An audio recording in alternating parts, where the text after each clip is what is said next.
Students welcome to PhD jobs and admission. This is Gauri. इस video में मैं आप सभी के साथ CSJMU research methodology MCQs discuss करूंगी। स्टूडेंट्स, इस वीडियो में मैं आप सभी के साथ एक्सप्लोरेटरी रिसर्च टाइप डिस्कस करने वाली हूँ बाय यूजिंग MCQs। एंड इस टॉपिक के ऊपर आपको एग्जाम्स में 2 to 3 MCQs पूछे ही जाते हैं। दैट्स वाई ये टॉपिक बहुत इंपॉर्टेंट है। एंड इस वीडियो में मैंने वो सारे कॉन्सेप्ट्स कवर किए हैं जो कि बहुत इंपॉर्टेंट है for exploratory research. That's why ये वीडियो आपको एंड तक देखना है। Students, let us start with this session now. Students, आप सभी को पता है कि CSJMU एंट्रेंस टेस्ट ये 38 जुलाई को है। एंड दैट्स वाई आप सभी के पास बहुत कम टाइम है, जिस कम टाइम में आप सभी को पेपर 1 एंड पेपर 2 दोनों के लिए भी स्टडी करना है। पेपर 1 ये प्योरली रिसर्च मेथोडोलॉजी के लिए होता है एंड पेपर 2 ये कंसर्न सब्जेक्ट के लिए होता है। एंड आप सभी को दोनों ही पेपर्स में अच्छे मार्क्स क्वालिफाई करने हैं, स्कोर करने हैं, तब भी आप एंट्रेंस टेस्ट को क्वालिफाई कर सकते हो। पेपर 1 को क्वालिफाई करने के लिए हम सभी आपको कंप्लीट कोर्स प्रोवाइड करते हैं जिसका नाम है रिसर्च मेथोडोलॉजी कंप्लीट कोर्स, जिस कोर्स की मदद से आप guaranteed CSJMU PhD entrance test को क्वालिफाई कर सकते हो। इस कोर्स में हम सभी आपको full syllabus video lectures provide करते हैं जिसमें थियरीज एंड MCQs दोनों भी अवेलेबल है। हम सभी आपको full syllabus notes and mock test provide करते हैं। बेसिकली हमारे पास ऐसे 10 मॉक टेस्ट अवेलेबल है and each mock test contains 40 MCQs and that's why overall आपके इसमें 400 MCQs कवर हो जाते हैं। हम सभी आपको 1500 से भी ज़्यादा MCQs का रिवीजन PDF प्रोवाइड करते हैं, जिस PDF की मदद से आप सारे टॉपिक्स एक ही PDF में रिवाइज कर सकते हो। एंड दैट्स वाई गारंटीड आपको 80% MCQs इसी PDF में से मिलते हैं out of 100% MCQs in the research methodology section of PhD entrance test. और ये जो सारा स्टडी मटेरियल है ये भी आपको हिंदी एंड इंग्लिश ये दोनों ही लैंग्वेजेस में मिलता है। स्टूडेंट्स, अगर आप कंप्लीट कोर्स को परचेस करना चाहते हो देन इधर आप ग्लोबल ऑनलाइन ऐप डाउनलोड कीजिए फ्रॉम द प्ले स्टोर, जिसके लिए मैंने लिंक इस वीडियो के डिस्क्रिप्शन बॉक्स में आप सभी के साथ शेयर की है, या फिर आप स्क्रीन पर दिखाई गए नंबर्स पर व्हाट्सएप थ्रू मुझे कॉन्टैक्ट करके इंक्वायरी कर सकते हो। एंड कोर्स की फीस भी बहुत कम है which is only 699 rupees. And income fees में हम सभी आपको गारंटीड सिलेक्शन करवा देते हैं कि गारंटीड आप एंट्रेंस टेस्ट को क्वालिफाई करके PhD के लिए एडमिशन्स ले लेते हो। स्टूडेंट्स, अगर आपको डेमो वीडियो लेक्चर्स देखने हैं, अगर आपको डेमो मॉक टेस्ट देने हैं देन वो भी आप कर सकते हो on the global online app and that too free of cost. Okay, what new product should be developed, okay, is an example of which type of research. Okay, so basically students, इनमें से कौन सा research type ऐसा है okay जिसमें हम लोग exactly बता सकते हैं कि हमें कौन सा नया प्रोडक्ट डेवलप करना चाहिए, whether it is causal research और डिस्क्रिप्टिव रिसर्च और एक्सप्लोरेटरी रिसर्च और none of the above. So I hope so all of you understood in our previous videos that causal research का मतलब होता है कि जिसमें हम एग्जैक्टली एग्जामाइन करते हैं कि क्या है relationship independent and dependent variables के बीच में या फिर उससे भी ज़्यादा वेरिएबल्स के बीच में एग्जैक्टली कॉजल रिलेशनशिप है या नहीं, इसको हम लोग कॉजल रिसर्च में एग्जामाइन करते हैं. Then what is exactly descriptive research, जैसे कि मैंने आप सभी को कल के ही सेशन में बताया था कि डिस्क्रिप्टिव रिसर्च में हम सभी लोग डिस्क्राइब करते हैं किसी भी सिचुएशन को या फिर पर्सन को या फिर ग्रुप ऑफ पीपल को. सो बेसिकली इसमें हम सभी लोग उनके कैरेक्टरिस्टिक्स को डिस्क्राइब करते हैं as it is. And what is exactly the exploratory research. So exploratory research किया जाता है जब हमें रिसर्च टॉपिक के बारे में ज़्यादा इंफॉर्मेशन नहीं होती है. एंड एज वेल ये रिसर्च हम लोग करते हैं ताकि हम लोग आइडेंटिफाई कर सके कि exactly what are the relevant sources of action are there. As well हम लोग इस रिसर्च को इस्तेमाल करते हैं ताकि हम सभी लोग हाइपोथेसिस को डेवलप कर सके. एज वेल हम सभी लोग एडिशनल जो इंसाइट्स होते हैं बिफोर एन अप्रोच उसको हम लोग डेवलप कर सके. देन इसमें हम लोग फर्दर रिसर्च के लिए प्रायोरिटी को इस्टेब्लिश करते हैं. मतलब हम लोग देखते हैं कि फर्दर रिसर्च एग्जैक्टली फिजिबल होने वाला है या फिर नहीं होने वाला है. एज वेल जितने भी सारे की वेरिएबल्स होते हैं उनके जो रिलेशनशिप्स होते हैं फॉर फर्दर एग्जामिनेशन उनको इसमें आइसोलेट भी किया जाता है, सिर्फ आइसोलेट किया जाता है, उनके ऊपर कोई भी एक्टिविटी नहीं की जाती है. एंड एज वेल अगर आपको कुछ पता नहीं है रिसर्च टॉपिक के बारे में, फिर भी हम लोग इस रिसर्च को यूज़ करते हैं ताकि हम रिसर्च प्रॉब्लम को मोर प्रिसाइजली डेवलप कर सके। एंड दैट्स वाई अगर आपको नए प्रोडक्ट को डेवलप करना है, whether your what actually new product should be developed और not, basically this is an example of exploratory research. Okay, and that's why आपका सही आंसर यहाँ पे होगा 3, which is exploratory research. Next is which of the following would be true regarding exploratory research. So यहाँ पे आपको 4 statements दिए हैं एंड ये स्टेटमेंट्स बेसिकली एक्सप्लोरेटरी रिसर्च के रिगार्डिंग है एंड इनमें से एक स्टेटमेंट ऐसा है जो इसके रिगार्डिंग सही है। सो हमें उस स्टेटमेंट को आइडेंटिफाई करना है। Exploratory research is highly structured, यानी कि एक्सप्लोरेटरी रिसर्च ये बहुत ही ज़्यादा स्ट्रक्चर्ड है, सिस्टमैटिक है। Exploratory research is very formal, यानी कि एक्सप्लोरेटरी रिसर्च बहुत फॉर्मल है जिसमें हम formal data collection and data analysis procedures का इस्तेमाल करते हैं। एक्सप्लोरेटरी रिसर्च डिटरमिन्स कॉजेलिटी, यानी कि एक्सप्लोरेटरी रिसर्च में हम लोग एग्जामाइन कर सकते हैं कि वेरिएबल्स के बीच में कॉज एंड इफेक्ट रिलेशनशिप है या नहीं। And fourth one is exploratory research is both unstructured and informal, यानी कि एक्सप्लोरेटरी रिसर्च ये दोनों भी है, यानी कि अनस्ट्रक्चर्ड भी है एंड इनफॉर्मल भी है। ओके, सो स्टूडेंट्स, जैसे ही मैंने आप सभी को बताया कि एक्सप्लोरेटरी रिसर्च में हम सभी लोग हाइपोथेसिस को डेवलप करते हैं, right, and that's why exploratory research के काफ़ी सारे कैरेक्टरिस्टिक्स भी है। सो उनमें से सबसे पहला कैरेक्टरिस्टिक ये है कि वो फ्लेक्सिबल है। This is flexible. फ्लेक्सिबल का मतलब होता है कि ये अनस्ट्रक्चर्ड है, इसमें हम लोग एक्चुअली कोई भी चीज़ स्ट्रक्चरली तय करके नहीं करते, मतलब कोई भी चीज़ इसमें सिस्टमैटिक नहीं होती है। एज वेल इसका जो रिसर्च प्रोसेस है वो अनस्ट्रक्चर्ड है, फ्लेक्सिबल रिसर्च डिज़ाइन है। इसके रिजल्ट्स भी टेंटेटिव होते हैं, मतलब कोई भी रिजल्ट्स इसके ऐसे परमानेंट नहीं होते हैं, बिकॉज बाद में इसके रिजल्ट्स को हम चेंज कर सकते हैं। ओके, देन इसमें कोई भी pre planned design for analysis होता नहीं है। So there is no pre planned design for analysis and that's why exploratory research ये दोनों भी है, यानी कि अनस्ट्रक्चर्ड भी है एंड इनफॉर्मल भी है, बिकॉज इसमें हम लोग informal data collection and analysis का इस्तेमाल कर सकते हैं। कोई भी फॉर्मल और डेटा कलेक्शन मेथड्स का इस्तेमाल करने की यहाँ पे ज़रूरत हमें पड़ती नहीं है। And that's why your correct answer should B 4। Next, in which research type the research design is flexible. Now देखो, यहाँ तो स्ट्रेट फॉरवर्डली आपको पूछा है कि इनमें से कौन सा रिसर्च टाइप ऐसा है जिसका रिसर्च डिज़ाइन फ्लेक्सिबल है। सो whether it is descriptive research, explanatory research, exploratory research और प्योर रिसर्च। जैसे मैंने आपको पिछले ही क्वेश्चन में बताया था कि एक्सप्लोरेटरी रिसर्च का जो रिसर्च डिज़ाइन होता है वो फ्लेक्सिबल एंड अनस्ट्रक्चर्ड होता है, उसमें कोई भी आप सिस्टमैटिक प्रोसीजर्स यूज़ नहीं करते हो। And that's why your correct answer should be 3। Descriptive research में जैसे मैंने आप सभी को बताया कि हम कैरेक्टरिस्टिक्स को exactly as it is describe करते हैं, एंड दैट्स वाई ये बहुत ही formal and systematic research design है, जिसमें जो इंसिडेंट्स जैसा हुआ है वैसे ही सिस्टमैटिकली उसको कैरेक्टराइज किया जाता है। And as well descriptive research में हाइपोथेसिस को फॉर्मुलेट करके उसको टेस्ट भी किया जाता है by statistical methods. That's why ये बहुत ही फॉर्मल है एंड इसमें बहुत ही फॉर्मल डेटा कलेक्शन मेथड्स को भी यूज़ किया जाता है। एक्सप्लेनेटरी रिसर्च में एग्जैक्टली एक्सप्लेन किया जाता है कि what is the relationship between the variables, and for that regard इसमें काफ़ी सारे टेस्ट यूज़ किए जाते हैं। इसमें हाइपोथेसिस को फॉर्मुलेट किया जाता है, उसको टेस्ट भी किया जाता है, एंड दैट्स वाई ये कोई फ्लेक्सिबल रिसर्च डिज़ाइन है नहीं। प्योर रिसर्च यानी कि फंडामेंटल रिसर्च, जिसमें हम सभी लोग नॉलेज को क्रिएट करते हैं, हम थियरी को बिल्डअप करते हैं, एंड दैट्स वाई ये भी कोई फ्लेक्सिबल रिसर्च डिज़ाइन नहीं है। So your correct answer should be 3, that is exploratory research. Okay, which among the following are possible goals of an exploratory study. So यहाँ पे आपको ए से लेकर डी तक काफ़ी गोल्स प्रोवाइड किए हैं ऑफ द स्टडी। देन इनमें से कौन से एक्सप्लोरेटरी स्टडी के पॉसिबल गोल्स है।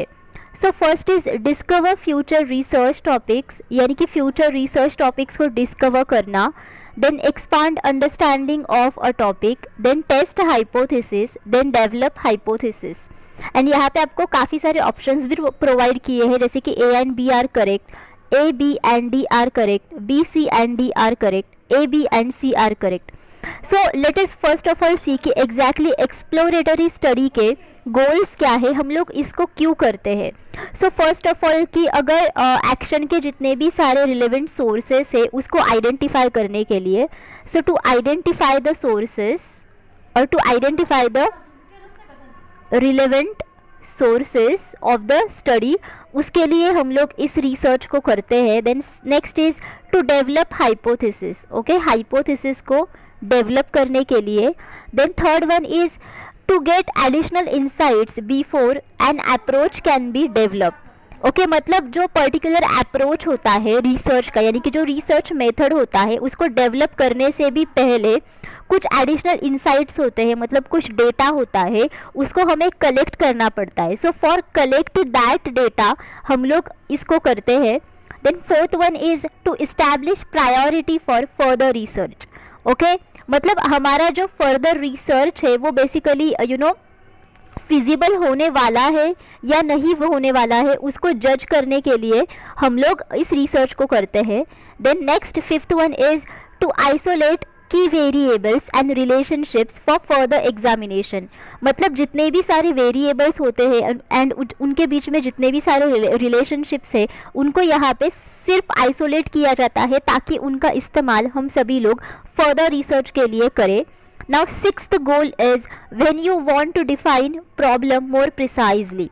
अगर हमें रिसर्च प्रॉब्लम को मोर प्रिसाइजली डिफाइन करना है देन उसके लिए भी हम लोग इस रिसर्च को करते हैं. Okay, so if you see over here different goals then you will understand that discover future research topic, ये वन ऑफ द गोल है एक्सप्लोरेटरी स्टडी का. Then expand understanding of a topic, ये भी दूसरा गोल है. एंड डेवलप हाइपोथेसिस, ये तो बहुत ही इंपॉर्टेंट गोल है एक्सप्लोरेटरी स्टडी का. सो इसमें हम लोग हाइपोथेसिस को टेस्ट नहीं करते हैं, सिर्फ हाइपोथेसिस को फॉर्मुलेट करते हैं. एंड हाइपोथेसिस को फॉर्मुलेट करने के बाद इस रिसर्च को ख़त्म किया जाता है, उसके बाद में इसको टेस्ट नहीं किया जाता है. सो ये इसका गोल है नहीं. And that's why your correct answer will be 2 over here, that is A, B and D are correct. Okay, now next is in which type of research hypothesis vague. Now इनमें से कौन सा research type ऐसा है जिसमें hypothesis वेग है. वेग का मतलब होता है अनक्लियर और अस्पष्ट. Okay, so whether it is causal, descriptive, exploratory, none of the above. So if you see over here 3 types of research, then causal research में तो एग्जैक्टली डिटर्मिन किया जाता है, एग्जामाइन किया जाता है कि कॉजल रिलेशनशिप्स है या नहीं वेरिएबल्स के बीच में. एंड दैट्स वाई यहाँ पे हाइपोथेसिस बहुत ही क्लियर होता है, उसमें काफ़ी सारी क्लैरिटी होती है कि एग्जैक्टली कौन से वेरिएबल्स है, उनके बीच में रिलेशनशिप क्या है.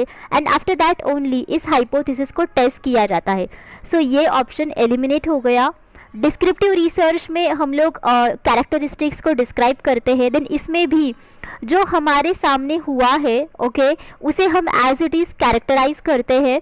एंड दैट्स वाई इसमें भी हाइपोथेसिस बहुत क्लियर एंड डिस्टिंक्ट होता है. And based on that hypothesis only हम उसको टेस्ट करते हैं. सो ये भी एलिमिनेट हो गया. सो your correct answer should be 3, that is exploratory research, because इसमें हाइपोथेसिस अनक्लियर होता है, बिकॉज इसमें हाइपोथेसिस को डेवलप किया जाता है. ओके, एंड दैट टू कि इसके जो रिजल्ट्स होते हैं ये भी टेंटेटिव होते हैं. दैट्स वाई कोई भी चीज़ यहाँ पे क्लियर नहीं होती है, it's basically unclear. And one more thing is that कभी कभार डिस्क्रिप्टिव रिसर्च में हाइपोथेसिस होता भी नहीं है. डिस्क्रिप्टिव रिसर्च कभी कभी विदाउट फॉर्मुलेशन ऑफ हाइपोथेसिस भी किया जाता है. Okay, that's why your correct answer should be 3. A researcher conducted a study to have initial idea of scope and magnitude of the problem under study and to test the feasibility of more extensive research. Such a study is called. So इनमें से कौन सा study ऐसा है जो researcher conduct कर सकता है ताकि उसको समझ में आए कि एग्जैक्टली जो स्टडी के अंडर जो प्रॉब्लम है उसका एग्जैक्टली इनिशियल आइडिया क्या है, उसका स्कोप क्या है, उसकी मैग्नीट्यूड क्या है, एंड एज वेल उस स्टडी की मदद से रिसर्चर ये भी देख सके कि एग्जैक्टली मोर एक्सटेंसिव रिसर्च की फिजिबिलिटी कितनी है. So what this kind of study is, whether it is explanatory study, whether it is confirmatory study, whether it is descriptive study, or whether it is exploratory study. So I hope now all of you understood what is exactly explanatory study, what is descriptive study. Now what is confirmatory study? So as the name suggests, confirmatory. So इसमें actually confirm किया जाता है कि exactly जो hypothesis आपने बनाया है, so whether it is true or false. Okay, so जितने भी सारे एविडेंसेस आपको मिले हैं, जितने भी रिजल्ट्स आपको मिले हैं, एंड जो हाइपोथेसिस बेसिकली आपने फॉर्मुलेट किया है, ओके, उसको यहाँ पे कंफर्म किया जाता है. So which is called as confirmatory study. And that's why देखो, अगर आप ये सारे के सारे स्टडीज़ देखोगे then you will understand that इनमें से सिर्फ एक्सप्लोरेटरी स्टडी ऐसा है जिसमें हम लोग देख सकते हैं कि एग्जैक्टली आगे की रिसर्च की फिजिबिलिटी कितनी है, देन जो आइडिया है यानी कि जो प्रॉब्लम है अंडर स्टडी उसका स्कोप क्या है, उसकी मैग्नीट्यूड क्या है, राइट. बिकॉज एक्सप्लेनेटरी स्टडी में तो हमें वेरिएबल्स के रिलेशनशिप को एक्सप्लेन करना है, राइट. कन्फर्मेटरी स्टडी में तो हाइपोथेसिस सही है या फिर गलत है उसको कंफर्म करना है.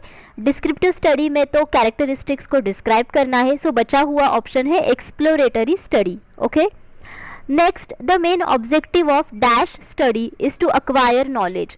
सो इनमें से कौन सा स्टडी ऐसा है जिसका मेन ऑब्जेक्टिव ये है कि वो नॉलेज को अक्वायर कर सके, यानी कि नॉलेज को ले सके. So whether it is exploratory, then descriptive, diagnostic, descriptive and diagnostic.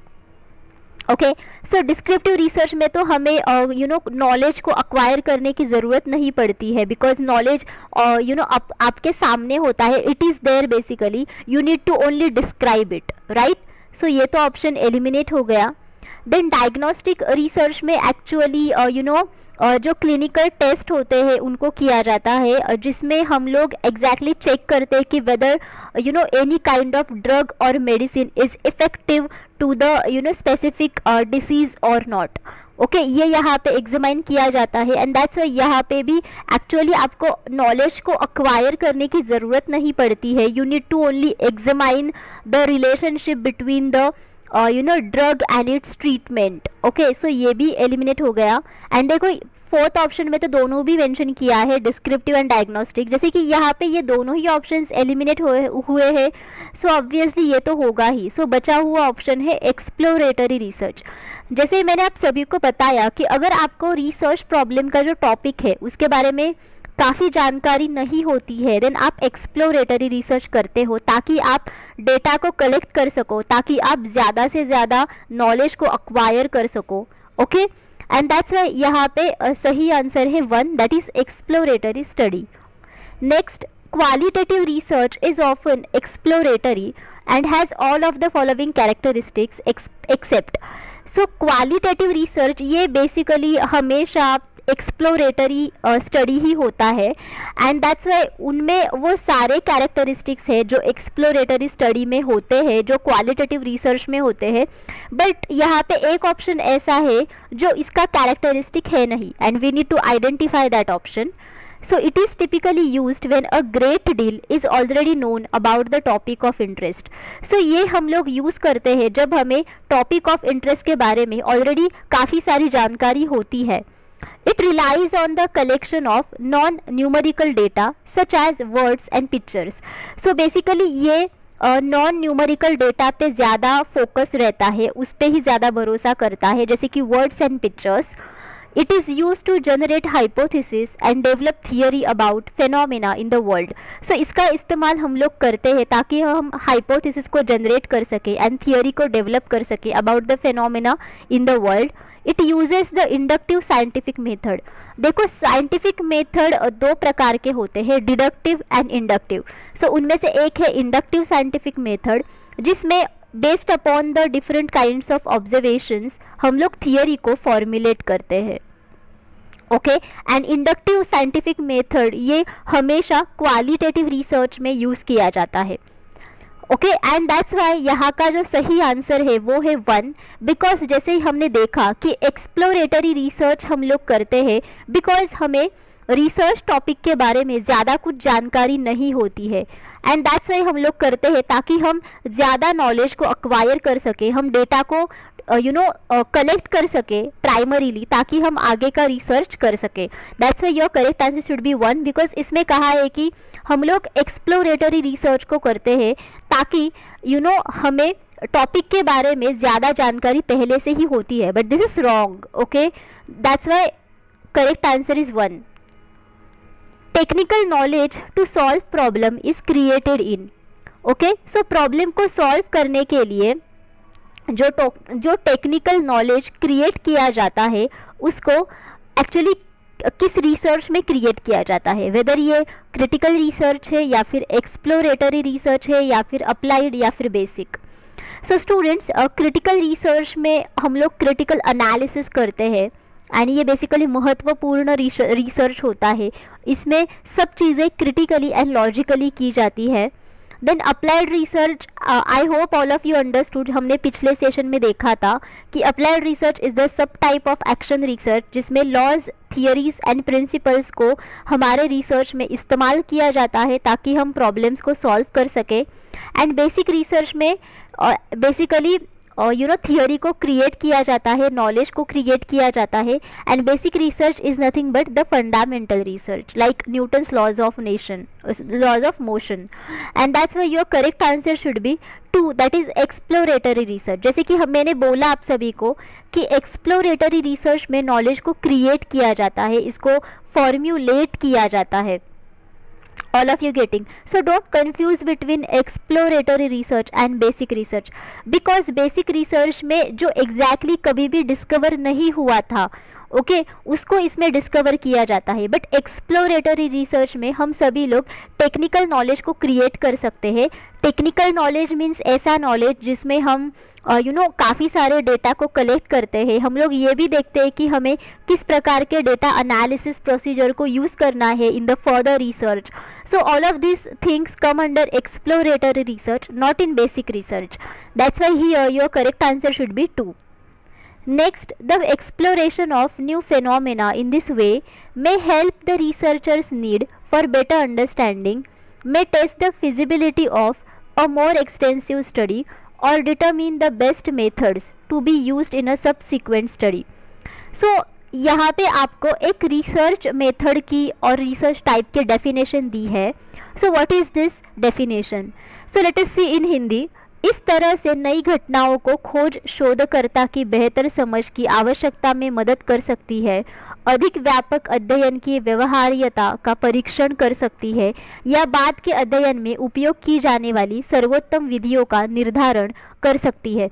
सो इनमें से कौन सा रिसर्च टाइप ऐसा है जिनमें ये सारे के सारे गोल्स हम लोग हासिल कर सकते हैं? जैसे कि हम न्यू फेनोमेनन को एक्सप्लोर कर सकते हैं for better understanding, as well हम लोग ये भी टेस्ट करते हैं कि हमारा आगे का रिसर्च कितना फिजिबल होने वाला है, एंड एज वेल हम लोग यहाँ पे ये भी डिटरमिन कर सकते हैं कि हमें सबसिक्वेंट स्टडी में कौन से बेस्ट मेथड्स को यूज़ करना चाहिए।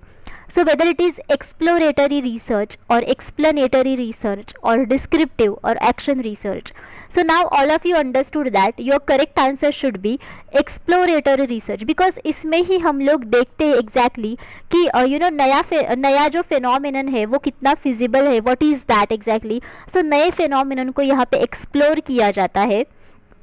देन यहाँ पे हम लोग ये भी टेस्ट कर सकते हैं कि हमारा आगे का रिसर्च कितना फिजिबल हो सकता है। हम लोग यहाँ पे टेस्ट करते हैं कि जो डेटा हमारे पास है एंड एज वेल जितने भी सारे data collection methods, data analysis methods है वो कैसे हमें यूजफुल रहेंगे in our subsequent research. Okay, that's why your correct answer should be 1, that is exploratory research. Then what is explanatory research? ये तो मैंने आप सभी को बता दिया।